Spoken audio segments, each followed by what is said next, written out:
அடுத்ததாக டிஎன் புதுக்குடி புளியங்குடி பரமானந்த நடுநிலைப் பள்ளியை சேர்ந்த மதுன் பாரத் அவர்களை பேசுவதற்கு அன்புடன் அழைக்கிறோம்.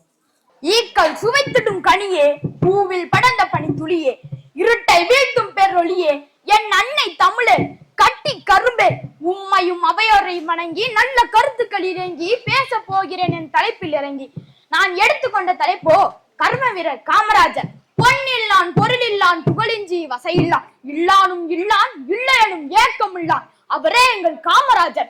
ஈன்ற பொழுதில் பெரிதுவக்கும் தன் மகனை சான்றோன் என கேட்டார் என்றார் வள்ளுவர்.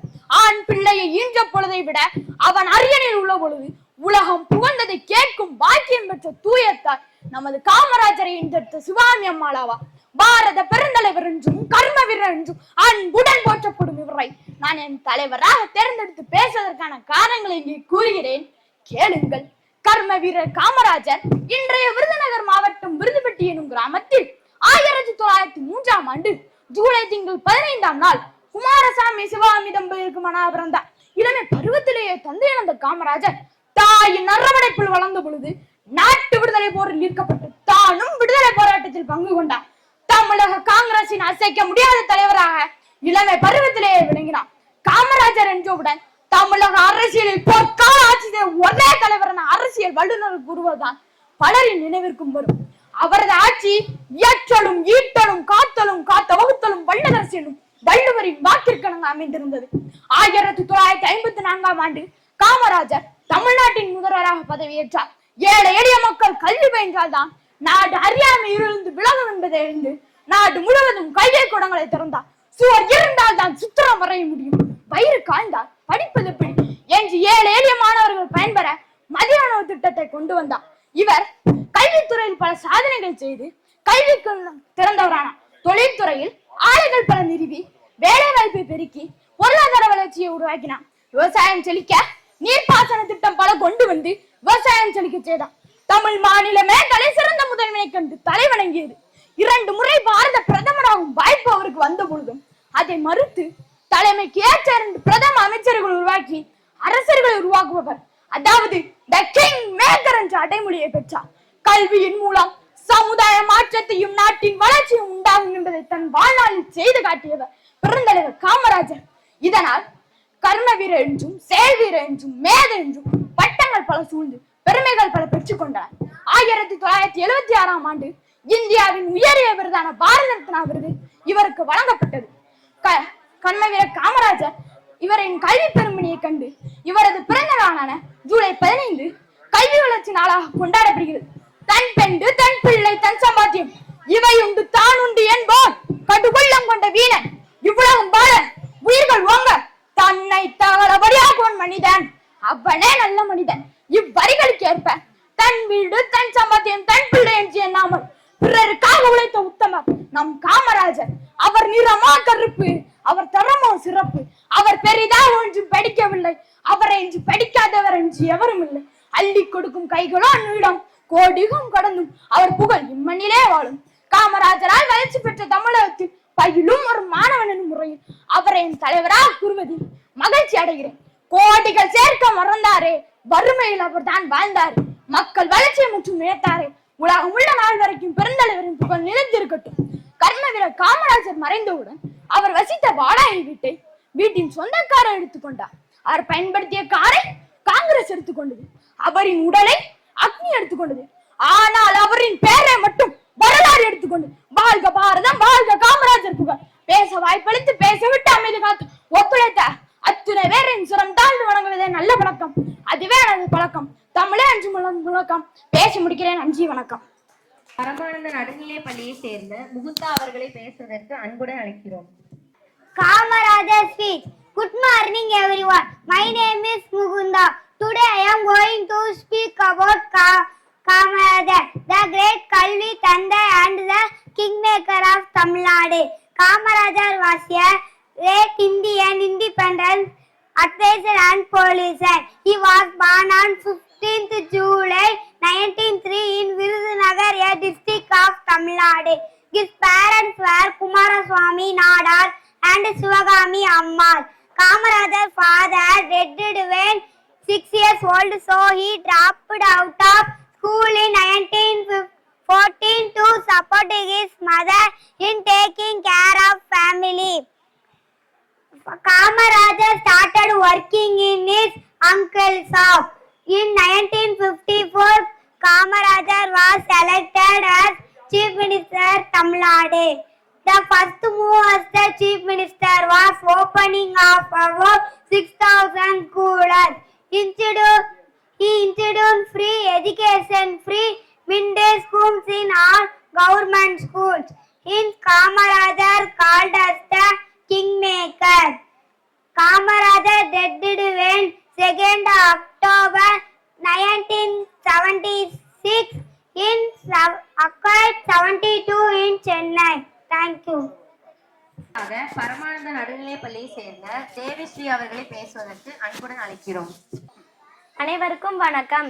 நான் இன்று மகாத்மா காந்தி அவர்களை பற்றி பேச போகிறேன். காந்தியின் முழு பெயர் மோகன்தாஸ் கரம்சத் காந்தி. மகாத்மா காந்தியின் தந்தையின் பெயர் கரம்சத் காந்தி, தாயார் பெயர் புத்திரிபாய்.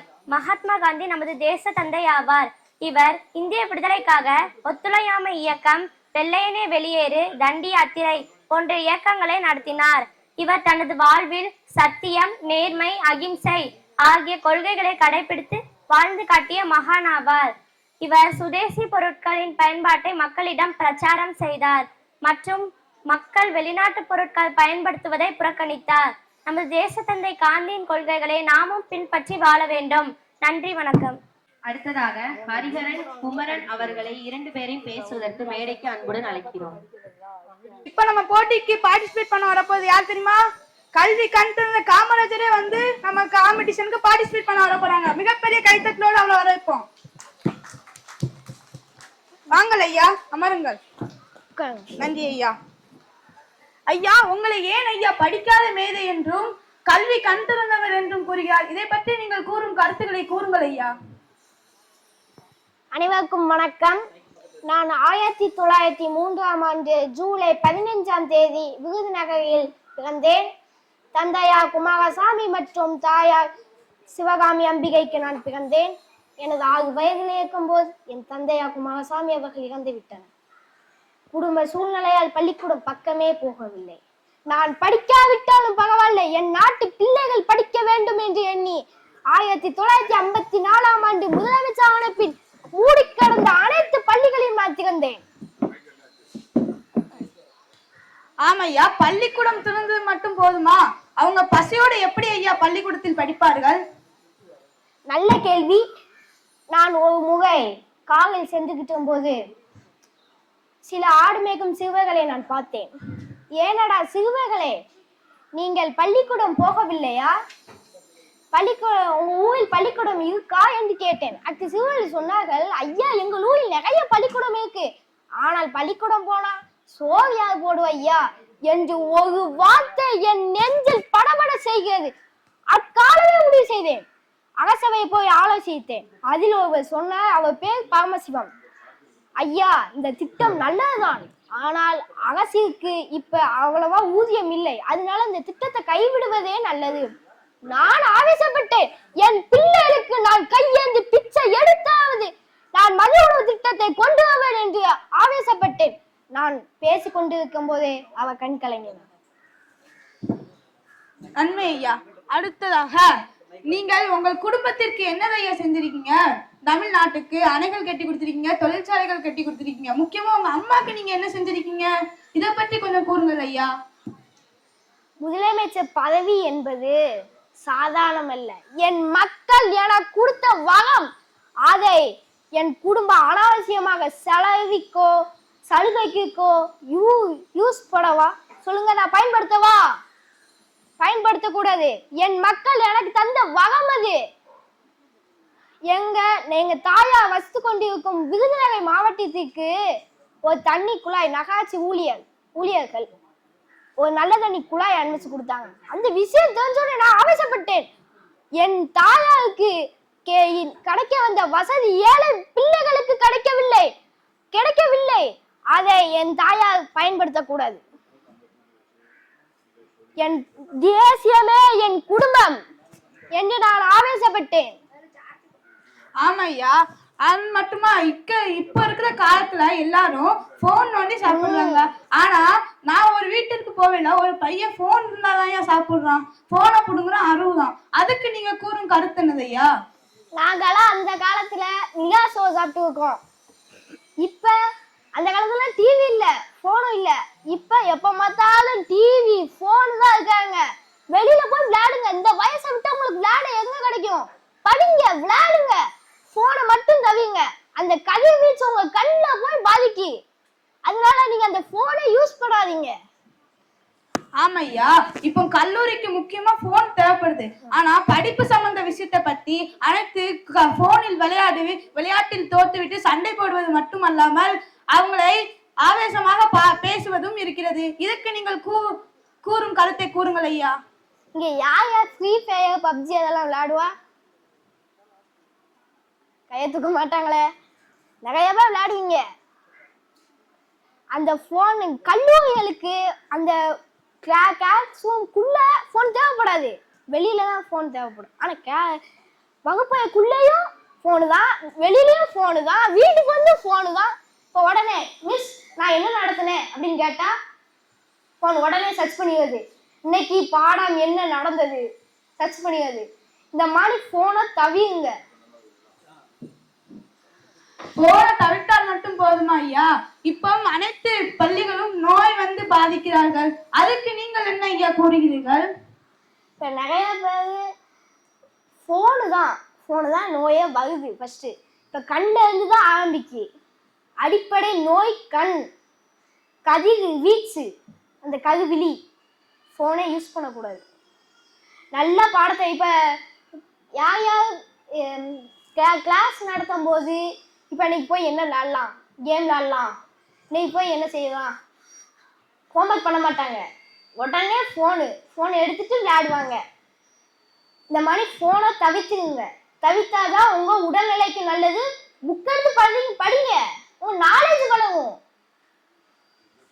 சரி ஐயா, இப்போ கடைசியா ஒரு கேள்வியோட நாங்க இந்த விடைபெறுகிறோம் ஐயா. உங்கள் இறுதி நாட்களில் உங்களுக்கு என்னதையா தோன்றியது, என்னதையா நடந்தது? அக்டோபர் மாதம் 2ஆம் தேதி காந்தி ஜெயந்தி அன்று என் நெஞ்சு வலித்தது, உடல்நிலையும் வலித்தது. நான் மெதுவாக படுக்கையை அமர்ந்து என் விசுவாசியான பைரவனை கூப்பிட்டு, பைரவா அந்த விளக்கை அமைத்திவிட்டு பேரு என்று நான் மகிழ்ந்தேன்.